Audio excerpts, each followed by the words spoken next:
Hello, children.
Ceremony took place in the lovely sandstone amphitheater, which was formed by the Union buildings in Pretoria.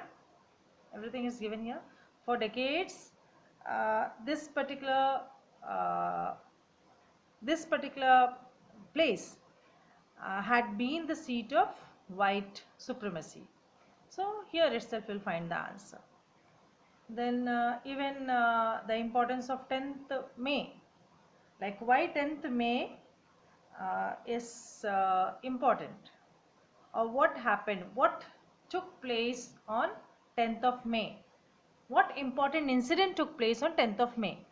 So here we could mention about 10th of May, that is it's considered as the uh, lovely autumn day, or it's also called as red letter day.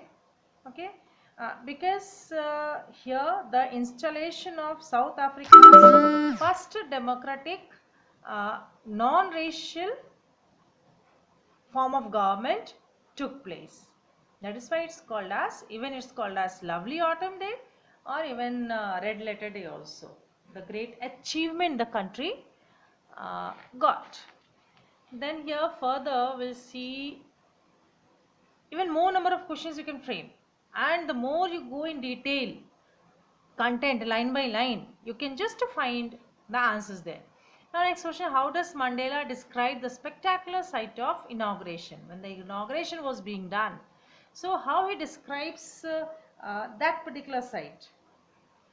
So just a few moments later, okay, uh, later means after the inauguration, there was an spectacular array of South African jets, helicopters. They went on roaring in perfect formation over the union buildings, over the government buildings. Uh, it was not only a display, but it also showed military's loyalty to democracy. Then the highest generals of the South African Defence Force and police, they all saluted and pledged their loyalty. This day uh, was symbolized for him by the playing of the two national anthems. Here, that is, two of the national anthems were, uh, both the countries' national anthems were played. So here you get 5-6 sentences about this particular question's answer. Further ahead, next page, what is the policy of apartheid? So the policy of apartheid is the policy of segregation, isn't it? We have studied about it earlier also. So the policy of segregation on the basis of the color of their skin, the color of the skin of the people. So the white-skinned people, they made a system of racial domination against the dark-skinned people. And this particular situation led to, or this particular conditions where the blacks were suppressed by whites, that led to a lot of pain to the black people. Similarly here, what unintended effect was produced by decades of oppression. So here the decades of oppression and brutality uh, produced unintended effect. This particular even here itself will get the answer. Then even along with this, uh, the next page if you come, Mandela thinks that the depth of oppression created the heights of the character. Just because the maximum this one oppression was done there by the whites to the blacks of the country. Further ahead, even a few questions I found out. Some more could be, means some questions, many of the questions from each page I've tried to get it for you, and some more you can frame.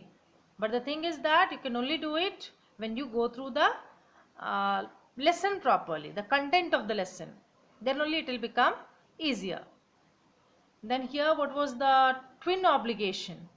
Another thing it's mentioned here, what was the twin obligation? Okay, so here twin obligations, the first one of the obligation was towards his family, towards his parents, towards his wife and children. Another obligation was towards his people, his community and his country. So those obligations are two types of obligations he considered was there on him. The twin obligations of a person according to Nelson Mandela. That way the question can be framed, the previous page. Then further ahead here, one question where you will get the answers throughout this part. Here also you will get certain points, the next page also you will get something. Like, when did Mandela's hunger for self turn into hunger for freedom for all his people? So hunger for self turn into hunger for freedom.